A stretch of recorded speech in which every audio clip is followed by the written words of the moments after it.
Hi hello friends, Arundhati ಕಲ್ಯಾಣ ಮುಂದುವರೆದ ಭಾಗ ಇದಾಗಿದೆ. ಮತ್ತೆ ಗೀತಾ ರೂಮಲ್ಲಿ ಮಲಗ್ತೀನಿ ಅಂದಿದ್ದೆ. ಅವಳು ಹರೀಶ್ ಜೊತೆ ಮಾತಾಡ್ತಿದ್ದಾಳೆ. ಅದಕ್ಕೆ ವಾಪಸ್ ಬಂದೆ. ಸರಿ, ಈಗ ಸುಮ್ಮನೆ ಮಲಗು ಪ್ಲೀಸ್ ರೀ. ನಿಮ್ಮ ಎದೆ ಮೇಲೆ ತಲೆ ಇಟ್ಟು ಮಲಗ್ತೀನಿ ಅಂದರೆ ನಿದ್ದೆ ಬರುತ್ತೆ. ಪ್ಲೀಸ್ ಸಾರಿ ಎಂದು ಕಿವಿ ಹಿಡಿದು ಕೇಳಿದಾಗ ಅರ್ಜುನ್ ಮುಗುಳು ನಗೆಯಿಂದ ಹ್ಞೂ ಬಾ ಎಂದಾಗ ಖುಷಿಯಿಂದ ಅರ್ಜುನ್ ಹತ್ತಿರ ಸಾಗಿ ನೆಮ್ಮದಿಯಿಂದ ಮಲಗುವಳು. ಹಾಗೆಲ್ಲ ಮಾತಾಡಬೇಡ, ಮನಸ್ಸಿಗೆ ನೋವಾಗುತ್ತೆ. ನಿನ್ನೆ ನಿಮ್ಮ ತಾಯಿ ಕಪಾಳಕ್ಕೆ ಕೊಡಬೇಕಾದದ್ದನ್ನು ನಾನು ಕೊಡ್ತೀನಿ. ಅಯ್ಯೋ ಬೇಡಪ್ಪ, ತುಂಬ ನೋವು. ನಿಮಗೇನು ಗೊತ್ತು ಅದರ ನೋವು? ಗೊತ್ತು ಕಣೆ, ನೀನೇ ಅದರ ರುಚಿ ತೋರಿಸಿದ್ದೀಯ. ಅದಕ್ಕೂ ಸೇರಿ ತಪ್ಪಾಯಿತು. ಈಗ ಮಲಗ್ತೀನಿ, ಗುಡ್ ನೈಟ್ ಅಂತ ಹೇಳಿ ಮಲ್ಕೋತಾಳೆ.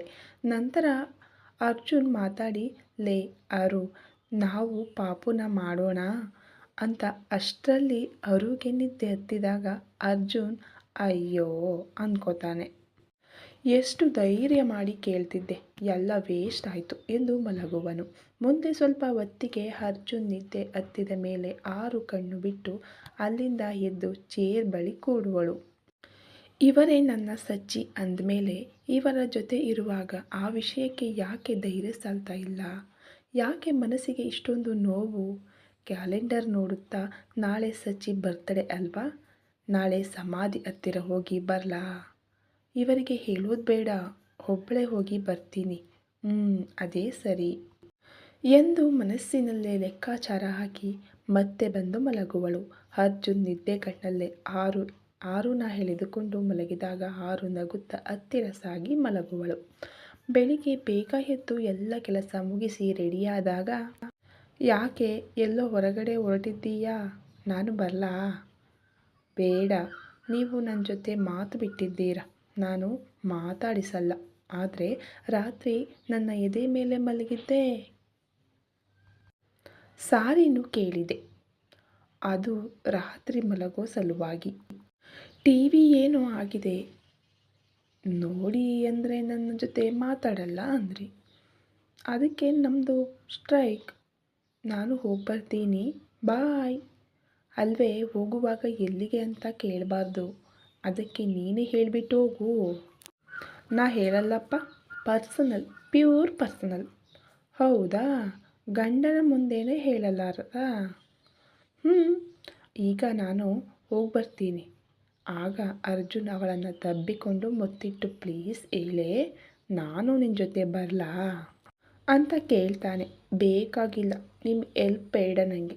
ಮತ್ತೇನು ಬೇಕು ಅಂದಾಗ, ಏನು ಕೇಳಿದರೂ ಕೊಡ್ತೀರಾ ಅಂತ ಕೇಳ್ತಾಳೆ. ಕೊಡ್ತೀನಿ. ಆ ಟಿವಿ ರಿಪೇರಿ ಮಾಡಿಸಿ, ನಾನು 2 ತಾಸಿನಲ್ಲಿ ಬರ್ತೀನಿ. ಈಗ ನನ್ನ ಬಿಡಿ. ಕಿಸ್ ಕೊಟ್ಟರೆ ಬಿಡ್ತೀನಿ ಅಂತಾನೆ. ಆರು ಸುಮ್ಮನೆ ನಿಂತಾಗ ಸರಿ ಹೋಗಿ ಬೇಗ ಬಾ ಎಂದು ಬಿಟ್ಟಾಗ ಆರು ಬಾಗಿಲ ತನಕ ಹೋಗಿ ನಂತರ ವಾಪಸ್ ಬಂದು ಕೆನ್ನೆಗೆ ಮುತ್ತಿಟ್ಟು ನಗುತ್ತಾ ಬಾಯ್ ಹೇಳಿ ಹೋಗುವಳು. ಆರು ಸಚಿನ್ ಸಮಾಧಿ ಬಳಿ ಬಂದು ನಿಂತಾಗ ಅಲ್ಲಿಗೆ ಆಗಲೇ ಶ್ಯಾಮಲಾ ಬಂದಾಗ ಅವಳನ್ನು ಗುರುತಿಸಿ, ನೀವು ವಿನುತಾ ಸಿಸ್ಟರ್ ಅಲ್ವಾ? ಅವಳೇ. ಆರಾಮಾಗಿದೆಯಾ? ಆರಾಮಾಗಿದ್ದೀನಿ ಎನ್ನುತ್ತಾ ಸಚ್ಚಿ ಸಮಾಧಿ ನೋಡಿದಾಗ ಶ್ಯಾಮಲಾ ಅದನ್ನು ಗಮನಿಸಿ, ಆರು, ನಾನು ನಿನ್ನ ಜೊತೆ ಸ್ವಲ್ಪ ಮಾತಾಡಬೇಕು. ಹೇಳಿ ಏನು ಅಂದಾಗ, ತಪ್ಪು ತಿಳಿಬೇಡ, ಈಗ ಮದುವೆ ಆಗಿದೆಯಲ್ಲ ನಿಂದು? ಆಗಿದೆ, ಆದರೆ ಮನಸ್ಸು ಅವರ ಜೊತೆ ಹೊಂದಿಕೊಳ್ಳಲು ಕಷ್ಟ ಅನ್ನಿಸ್ತಿದೆ.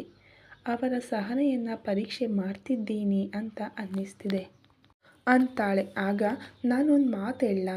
ಬೇಜಾರು ಮಾಡ್ಕೋಬೇಡ, ಮತ್ತೆ ಯಾರ ಜೊತೆನೂ ಜಗಳ ಕೋಪ ಮಾಡ್ಕೋಬೇಡ. ಸಚ್ಚಿ ನಿನ್ನ ಇಷ್ಟಪಟ್ಟಿದ್ದಿಲ್ಲ. ಮನೆಯಲ್ಲಿ ಅಮ್ಮನ ಒತ್ತಾಯಕ್ಕೆ ನಿನ್ನ ಜೊತೆ ಮದುವೆ ಆದರು. ಈಗ ಇದೆಲ್ಲ ಯಾಕೆ ಅಂತ ನಿಮ್ಮ ತಾಯಿ ತುಂಬ ಕಾಟ ಕೊಟ್ಟಿದ್ದಾಳೆ. ಈಗ ನೀವು ಕಾಟ ಕೊಡಬೇಕು ಅಂತಾನಾ? ನಮ್ಮ ತಾಯಿ ಬುದ್ಧಿ ಗೊತ್ತಿದೆ, ಅದಕ್ಕೆ ನಮ್ಮ ತಾಯಿ ಜೊತೆ ನಾನು ಅಪ್ಪ ಇರಲ್ಲ. ನೀನು ಇನ್ನಾದರೂ ಅರ್ಜುನ್ ಜೊತೆ ಹೊಂದಿಕೊಂಡಿಲ್ಲ ಅಂತ ನಾನೇ ನಿನ್ನ ಭೇಟಿಯಾಗಿ ಹೇಳಕ್ಕೆ ಬಂದಿದ್ದು. ಇವತ್ತು ನೀನು ಇಲ್ಲಿಗೆ ಬರ್ತಿದ್ದೀಯ ಅಂತ ಖುದ್ದಾಗಿ ನಾನೇ ಬಂದಿದ್ದೇನೆ.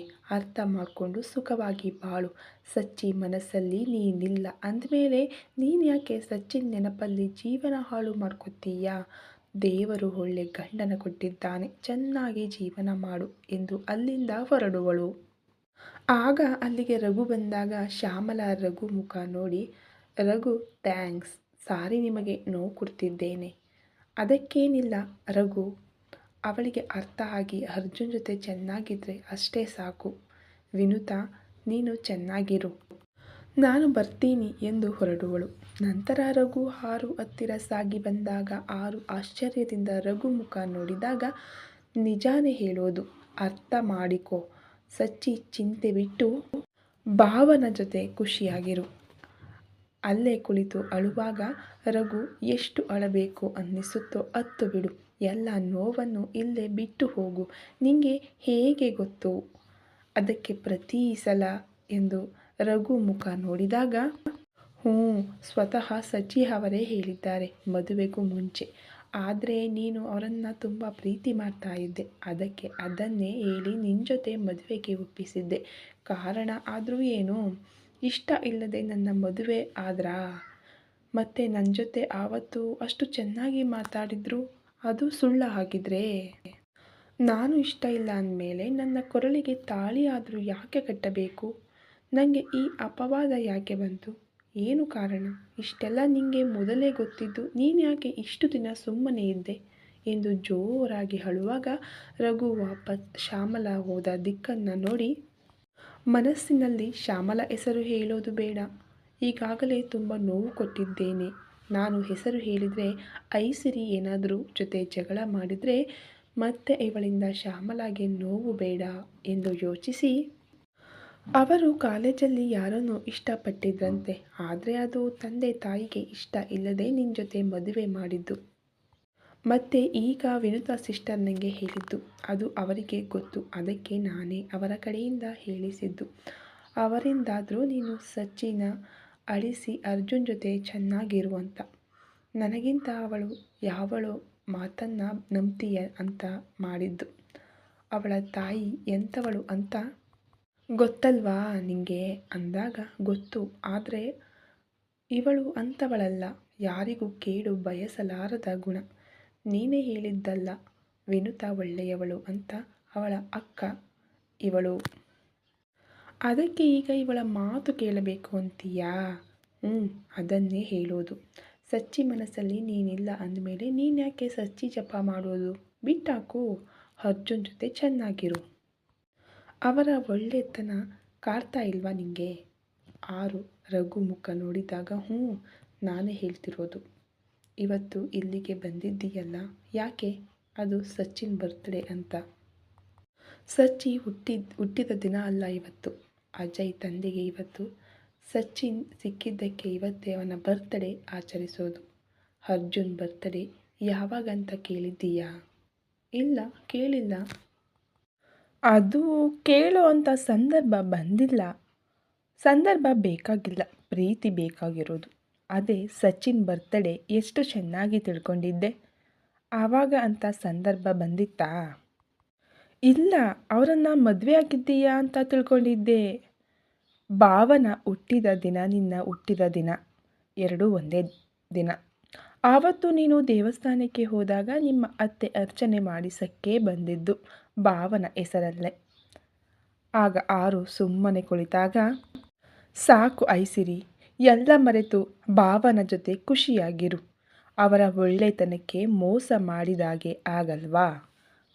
ನೀನೇ ಯೋಚನೆ ಮಾಡಿ ನೋಡು. ಅವರಿಗೆ ಏನು ಕಡಿಮೆ ಆಗಿದೆ ಹೇಳು? ಹಣ, ಆಸ್ತಿ, ವಿದ್ಯೆ, ಉದ್ಯೋಗ ನೋಡೋದಕ್ಕೆ ಚೆನ್ನಾಗಿಯೂ ಇದ್ದಾರೆ. ಇನ್ನೇನು ಬೇಕು? ಆದರೂ ನಿನ್ನ ಇಷ್ಟಪಟ್ಟು ನಿನ್ನ ಇಡೀ ಪ್ರೀತಿ ಕೇಳುವಾಗ ನಿಂಗೆ ಪ್ರೀತಿ ತೋರಿಸೋದಕ್ಕೆ ಹೇಳು, ಮೇಲೆ ಬಾ, ಮನೆಗೆ ಬಿಡ್ತೀನಿ, ಹೋಗು, ಚೆನ್ನಾಗಿ ನಗ್ತಾ ಇರು. ನಂತರ ಆರು ಸಚ್ಚಿ ಸಮಾಧಿ ನೋಡಿದಾಗ, ಸಚ್ಚಿ ಸಾಯುವಾಗ ನಿಂಗೆ ಇನ್ನೊಂದು ಮದುವೆ ಮಾಡಿ ಅಂತ ಭಾಷೆ ತಗೊಳ್ಳೋಕ್ಕೆ ಕಾರಣನೇ ಇದು. ನನ್ನ ಮನಸ್ಸಲ್ಲಿ ಅರುಂಧತಿ ಇಲ್ಲ, ಅಂದಮೇಲೆ ಅವಳು ನನಗೋಸ್ಕರ ತನ್ನ ಜೀವನ ಹಾಳು ಮಾಡಿಕೊಳ್ಳೋದು ಬೇಡ ಎಂದು ಆ ರೀತಿ ಭಾಷೆ ಮಾಡಿಸಿಕೊಂಡಿದ್ದು. ಮುಂದೆ ಆರು ನಿರ್ಧಾರ ಏನು ಅಂತ ತಪ್ಪದೇ ನೋಡಿ. ಈ ಕತೆ ಇನ್ನೂ ಮುಂದುವರೆಯುವುದು. ನಿಮ್ಮ ಅನಿಸಿಕೆ ಅಭಿಪ್ರಾಯಗಳನ್ನು ತಪ್ಪದೇ ನಮಗೆ ತಿಳಿಸಿರಿ. ಧನ್ಯವಾದಗಳು. Thank you so much.